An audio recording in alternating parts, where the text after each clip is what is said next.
আজকে ভোরবেলা উঠেই আগেভাগে বাজার করা থেকে শুরু করে রুম গোছানো শেষ করেছি, তাই ভেবেছিলাম ভালো কিছু রান্না করব। ভালো কিছু রান্না বলতে বিরিয়ানি।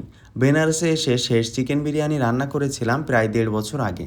সচরাচর এভাবে গুছিয়ে এরকম কিছু রান্না করার সুযোগ হয়ে ওঠে না।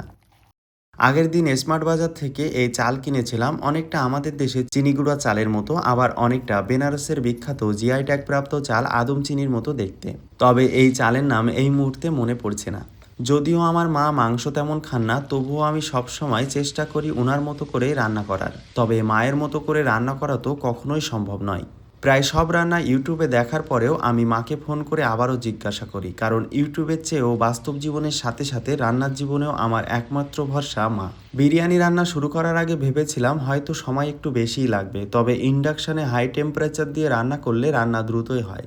মা বলেন খুব বেশি তাপে রান্না করলে নাকি সব রান্না স্বাদ হয় না। আগে তো ইন্ডাকশনের তাপ কখন বাড়াতে হয় কখন কমাতে হয় বুঝতাম না, তবে এখন যেহেতু বুঝেছি তাই রান্না করতে খুব বেশি অসুবিধা হয় না।